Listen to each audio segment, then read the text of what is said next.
Paltrocast. Stephanie, how is your day going aside from having to talk to me and people asking you the same questions over and over and over again? It's a bittersweet day, but it's good. It's good. We're really, really happy, that we got to wrap up the show the way we wanted to. And so it's a little sad, but also it's really satisfying. Well, I really like your bio on Instagram where it says exhilarated and exhausted All the because time. all the time. And I say that in a great way. Are you ready for the first compliment here before we talk about physical? Oh yeah, go. So many shows I watched during the pandemic were directed by you in some form. And Oh, that includes Detroiters, Eastbound and Down, Dollface, etc. So when I see your name on something, I know, okay, this is going to have heart and be kind of funny. Now, am I correct here? 24 episodes you directed of the 30 of physical? I did. I know. Can you believe it? I say that with amazement because usually shows that are comedic change up the directors and nobody does more than two. Yeah, that's true. Very true. So in your case, did you know when you were doing the first one or two of, hey, this is going to be more than just these one or two? I mean, I hoped it would be, but it was sort of a set of circumstances where like I came in to do half the season and then really kind of the show just clicked with me. I just felt like I knew Sheila, I knew Rory, Danny, I just kind of, I felt a mind meld with Annie who created it. So it was like, oh, I really don't want to leave. And so after, I took over a lot of episodes, season one, and then season two did more. And then by the time we got to season three, it was like, well, obviously I'm just here because at that point it felt very weird. The actors were like, oh, I don't want someone else talking to me. Because it's such a gift to be able to start with a character from the beginning and to visually and performance wise watch it through the course of 3 seasons. And then of course, Annie who created it directed an episode in season 3. So that was fun to watch. But yeah, I feel like it was such a gift. And that's why it's so bittersweet because I realized it's like, that's a lot of episodes. In a good way. Let's be clear with that. Yeah, and besides the cast, besides the great script, one of the reasons that people really connected with physical was that it showed the 80s visually, the music of the 80s. I don't know if a lot of shows embrace Xanadu and Olivia Newton-John's catalog like this series has. So was it challenging to know that everything you had to triple check it to go, okay, this is not something that happened after 89?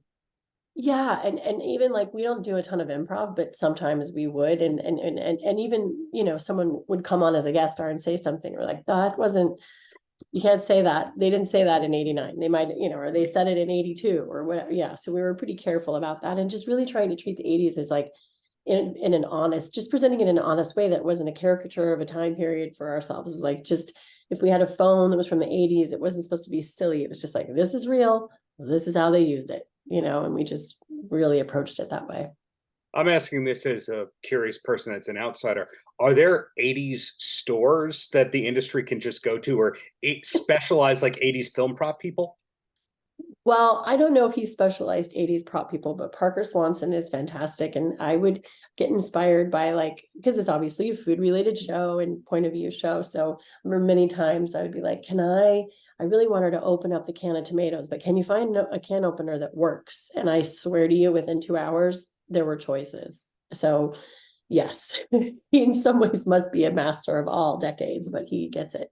So is that the product of hoarding? Like somebody somewhere never threw anything out, or someone had the business foresight to go, let's start collecting all this. So when there is an 80s sitcom, we have the kitchen, we have the bedroom, etc. Any idea? I think it's probably a mixture because I know that Annie also has a friend who does like vintage clothing. And so when she knew that Annie was doing the show and she was out scouring around at flea markets, she would grab things. And I suspect Parker does a lot of that too, where they're holding on to things for different time periods to be able to, all of a sudden miraculously bring you a can opener that actually works, or a paper shredder. We have a paper shredder this season. And I was like, that's incredible. That works. We're going to use that. So. But going through your credits, I don't see a lot of period pieces. A lot of the stuff was modern day, as far as I could tell, unless I've missed stuff. Yeah. Is that a challenge you'd embrace again for a future project, that you would do a 90s show or a 70s show? Yeah. I mean, I've done a couple episodes of an Apple show. I guess I can't really talk about that right now, but it is set in 1969. So yes, I very much love the period stuff and love the authenticity and just bringing that to life in a very real way. And thank you for saying that you notice my stuff is funny and also has some sadness to it, because that is exactly what I want to be doing in the world. Was I supposed to do the opposite? Was I supposed to pretend like I'm not impressed by your credits as an Emmy winner and all that, and go, yeah, you're all right, I guess. I'm all right. I'm all right. Yeah. No, I just want to, if I can make you laugh, make you cry, then I did my job. Well, going as we wind down here, down to the last two questions. First one is, looking ahead on your IMDb, we see Palm Royale, Interior Chinatown, and Untitled Mike Daniels Project. You don't have to say what's coming out when, but is that true, or is some of that fake news? No, that's all true. I can't say the Mike Daniels Project shot and didn't get picked up, sadly. So that's a pre-strike death. But no, Interior Chinatown has been announced. It's a Hulu series. I don't know when it's coming out, but it stars Jimmy O Yang. It's based on the book. Oh, and, yeah. Very, very interesting series. I finished before the strike, and then Palm Royale is the Apple series I was mentioning. So wow. Okay. And Jimmy's one of the funniest people that people don't realize is a funny person until they actually listen to the words. Am I wrong about that? he's incredible. He's so, so good at everything he does. But yeah, he's very, very funny. And this is more of a dramatic role. So interesting. I think it's going to be really good for him. And my last question is about you and not how great Physical is. And congratulations on 3 renowned seasons where nothing went wrong to the public. From the public watching outwards, nothing went wrong with Physical. We didn't hear any bad stuff ever. And that's a rarity in television and streaming series. But the last question is, you're obviously a very busy person because you're spinning a lot of plates. People follow you on Instagram, they see the family on there. But when you don't have to do stuff, what do you like to do? Is there a Stephanie that we're allowed to know about? Oh, I'm like, I really feel like work is my grounding place. So I really don't know what to do when I'm not on set, to be honest. So the strike has been interesting for me because, like, during COVID, I'm not joking when I tell you I got a leaf blower and like used it a lot every day to like clean the yard. And this recent time I started, a lot of people started pottery, but I started carving wooden spoons. So that's what I've been doing in my spare time. Are any of those wooden spoons eventually going to come to charity auctions where it's like, hey, the person from Physical made them? They're terrible. They're terrible. My friend said no one will ever buy these. And she's right. They're just wow. And actually, one final question, then I'll let you go. The Detroiters 2 episodes that you worked on, did either of them have Kevin Nash in that? Oh, I don't remember. He played Big Hank Cramblin. If you don't remember Kevin Nash. Yes, he was there was a commercial and that he's in.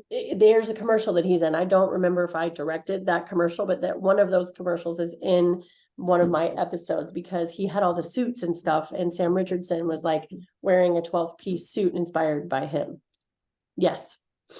Awesome. Well, I have to go back and see that. But hey, in the meantime, thank you for the many years of great art. Really looking forward to what's coming next from you. And one day I'm going to buy one of those wooden spoons. So don't sell. I might get like really good at it. You never know. Paltrocast.